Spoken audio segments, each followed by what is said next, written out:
मिला है, हमें तो मुकद्दर जी आपके विचारों से मिला है, आपके विचारों से मिला है। मेरे जोहार दोस्तों, पंडाल में बैठे मेरे भाई बहन, प्यारे बच्चों, महिलाओं, मंच पर बैठे सम्मानित साथीगण, आज यहां पर हमारा आदिवासी समाज तो है ही सही,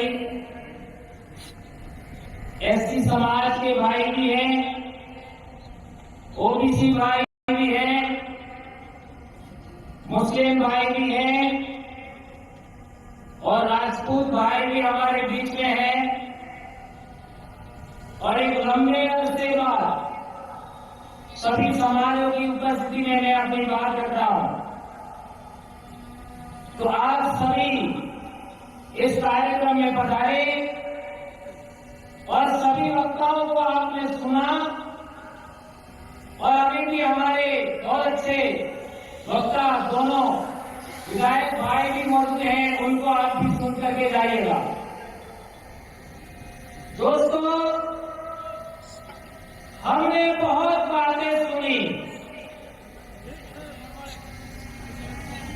सबने कहा कि ऐसा होना चाहिए,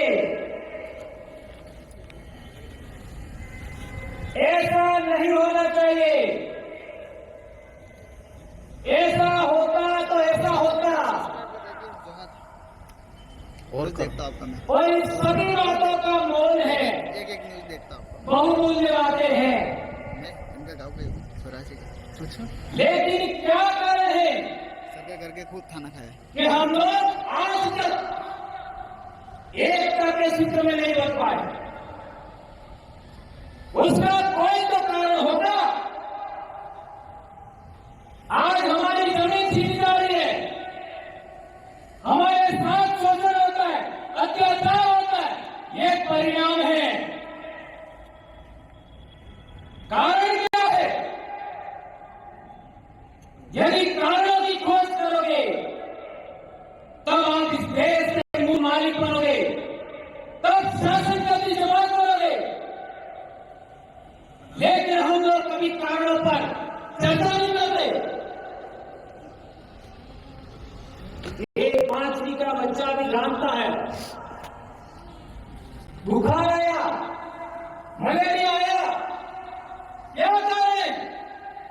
तो वो जानता है मच्छर के काटने से आया। और मच्छर में भी मादा एनोफिलिस ने काटा तब, और उसके भी पेट में वायरस होता है, जीवाणु होता है, उसकी वजह से मादा एनोफिलिस मलेरिया होता है। तो इसका डायग्नोस होता है, जांच होती है, इसके बाद इलाज होता है, तब जाकर के मलेरिया खत्म होता है। तो हमारे समाज की यह दशा है, उसका कारण क्या है? इस कारणों की खोज आज तक किसने किया? यह है बड़ा सवाल। जहां तक मैंने देखा है आज तक, मैं भी 2002 से समाज में काम कर रहा हूं और इसी ग्राउंड में हम एक कार्यक्रम में आए थे 2001 में। तब हम नए नए नौकरी लगे थे और आज पहली बार यहां से बोल रहा डायरेक्ट से।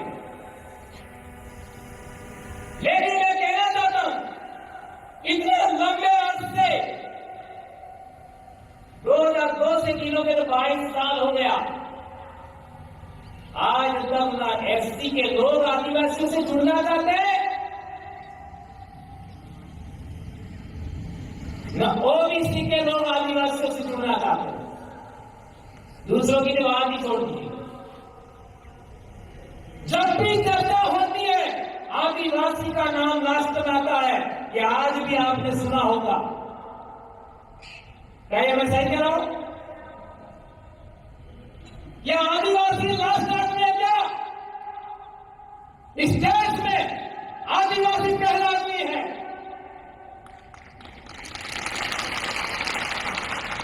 आदिवासी समाज क्या समझे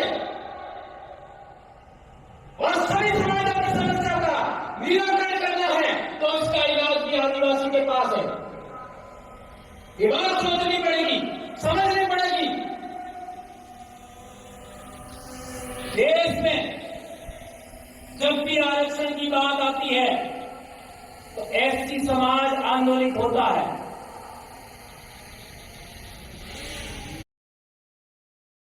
अब राशन कार्ड बनवाने के लिए किसी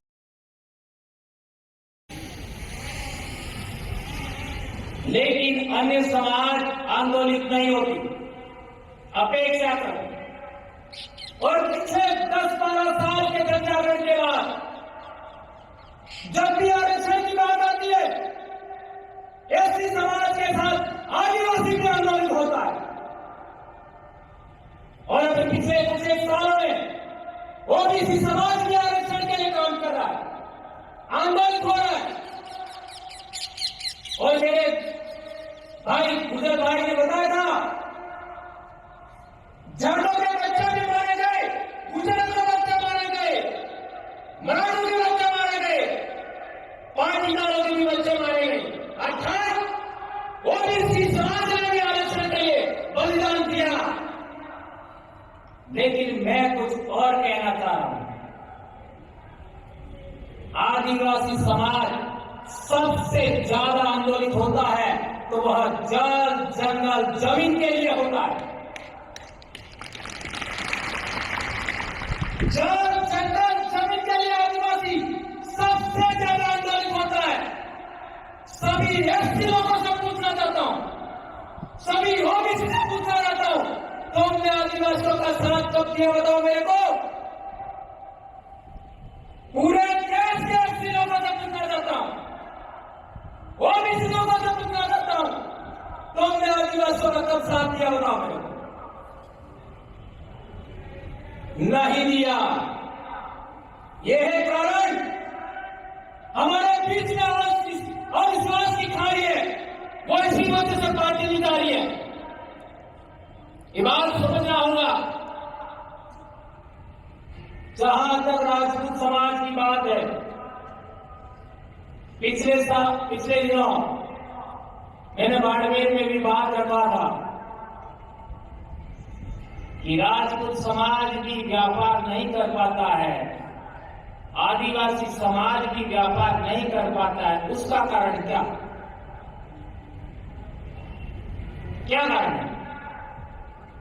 कोई तो कारण होगा। ईडर के राजा मांडलिक के जमाने में अर्थात 6वीं शताब्दी और गुहिल वंश का प्रथम राजा गुहिल, उसको संरक्षण दिया भील राजा मांडलिक ने ईडर में। उस जमाने से राणा प्रताप तक भीलों ने साथ दिया। क्या ये बात सही है गलत है?